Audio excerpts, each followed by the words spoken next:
ここまでリーグトップの17本塁打を放ち、チームを牽引する村上宗隆選手。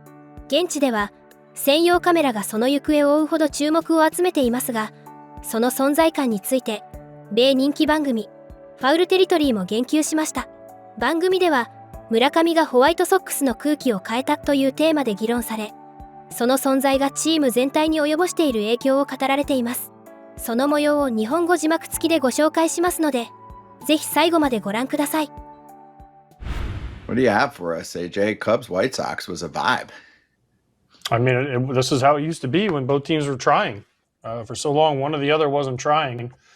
And now they're both, and I wouldn't even say the White Sox have really even tried yet. They're just playing really well, and the city was on notice, and it was awesome to watch. The game yesterday was crazy. 3-run lead going into the ninth. Conforto hits a 3-run homer to tie it, and then Edgar Quiro walks it off. I mean, it was a good game to watch. It was a fun game to watch. The whole weekend was fun. All the games were really good. The crowds were into it. There was a ton of fights, which I don't condone, but it always happens in the Sox-Cubs rivalry. We saw Pete Crow Armstrong say some things to some fans in the stands, and you know what? That's him. But this was how this series is meant to be. I tell people I played Red Sox Yankees, I played Dodgers Giants, I played Cardinals Cubs. I played in a lot of the biggest rivalries in MLB, and this one, to me, those 6 games that we played were the closest I ever saw to playing a postseason game in the regular season when both teams were good and both teams were really trying. The atmosphere was incredible, and this is the way it should be. I never believed it. I honestly never believed it. When you said it, it was like, all right, fine. Like your Chicago-dom makes you say that. I saw it this weekend. I saw what, like, just the energy. Yeah, the games were good. You know, they had the stars. Murakami hits 2 homers in one game. Like the guys that were playing that you would think you wanted to see in this rivalry, in this series, did some cool things. And then the Sunday game was ridiculous. To have that much energy, to have that much in a literally middle of May series, and have the outcomes the way they were. White Sox won, didn't think the White Sox were going to win this. It was awesome. And I completely disagreed with you, but I never experienced it. And I think this is something it showcased what people need to experience and why teams need to try. I get it. The Cubs are just as to blame as the White Sox. The Cubs didn't try for a lot of years. Then the White Sox weren't very good. Whether they were trying or not, they weren't very good. And now they're both good at this point in the year. It was fun to watch.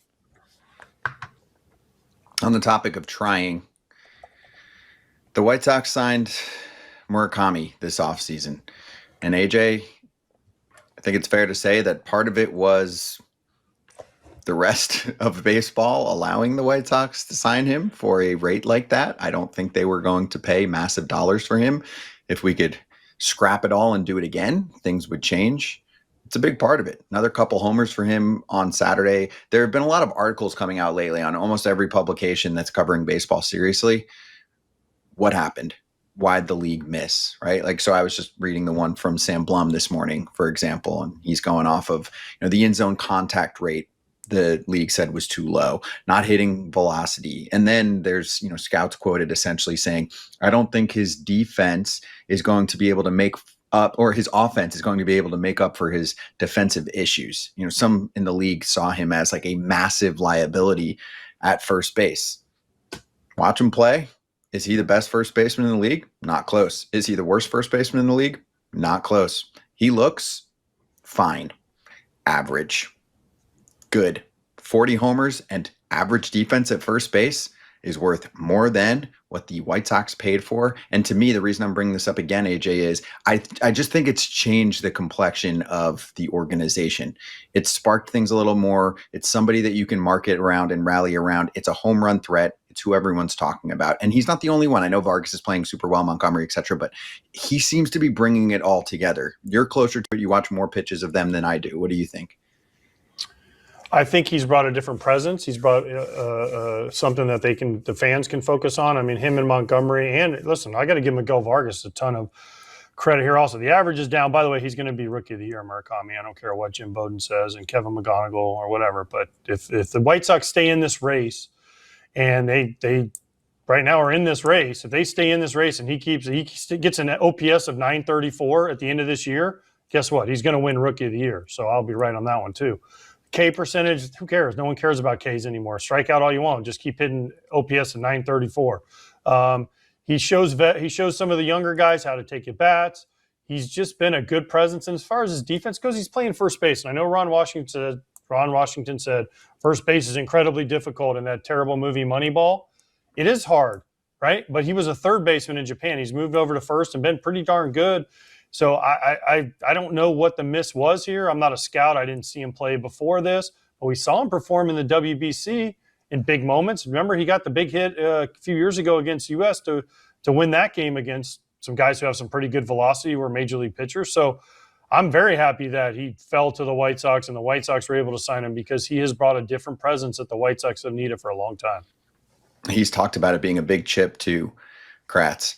So this article talked about Yoshida and even Seiya Suzuki, who's been a nice player, but he was a superstar. And they're like, oh, it didn't translate to superstar. I'm like, all right, well, he's been a very nice player. I know he's lacking a little, especially with runners in scoring position, by the way. He's 5 for 40, struck out in a big spot this weekend. But in general, he's been a plus player, right? And Yoshida, you can make a different case for. Murakami has this big chip because it's not just about him. He was quoted in the story saying, when I came to the majors, my goal was to change the perspective of NPB players in Japan, like perspective of what people are looking at here on position players over there. And he thinks he's raised the level already with what he's shown in the first quarter of the season. Long way to go. But when he talks like that, to me, it makes it like it's personal and it has to do with his countrymen being disrespected. Yeah, I mean, Seiya Suzuki, I remember when he came over and we had played against him with Team USA, and I was like, this dude's like, he's legit. He looked the part in the sense of speed, zone discipline, like walking more than he's striking out, all that stuff. And he didn't transition. He didn't transition at all like Murakami has transitioned. And so maybe he does have that, like you said, a little chip on his shoulder. Maybe he has that, okay, well, the reason I didn't hit, Eric Kratz said I can't hit 94 plus. Well, you know what? I didn't see it very often. So when you don't see something very often, how are you going to necessarily catch up to it or make the adjustment for it? And everybody who's like, oh, he strikes out so much. He's got great eye. He's got a great eye. People have stopped talking about Kyle Schwarber striking out too much, and Kyle Schwarber has 4 more strikeouts than Murakami. And I think the part that's cool to see him do this is he's doing it as kind of the linchpin for this team. Is Vargas having a good year? Absolutely. Is Colson Montgomery, is he a problem for teams when he's in the box? So you think about him where he's at in the order, but you can't let Murakami beat you right now, and he's doing it. To have this many home runs this early, very few. There's probably better Japanese or players that have done better in America that have come over from the NPB, but to do it right away is so impressive and way harder than people are really giving it credit for. Yeah, remember, most people in the offseason were like, oh, there's going to be an adjustment. He's going to have to figure out how to time up major league pitching. Not really. I said it. Yeah, you were one. I said it. I talked to different scouts of teams that needed a DH, and they all said the same thing. They were like, everybody's going to say, oh, the big hit that he had against Team USA, it was against Merrill Kelly. It wasn't velocity. And it was like, were they nitpicking things? Were they seeing hitting?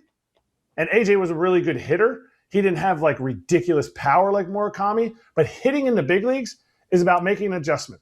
Anybody who teaches hitting and goes, okay, well, you got to swing this way every time. Every time you got to swing one way. Well, what happens when they're just attacking you up top? You got to be able to make the adjustment. And for him to have this much success early, he's already gone through 2 or 3 cycles of adjustments from how the league is pitching him. And he's still bashing dingers. 最後までご覧いただきありがとうございました。今回の動画についてどういう感想を持たれましたか？ぜひコメント欄で意見や感想をお聞かせください。チャンネル登録やグッドボタンを押していただけると励みになります。それでは次回の動画でお会いしましょう。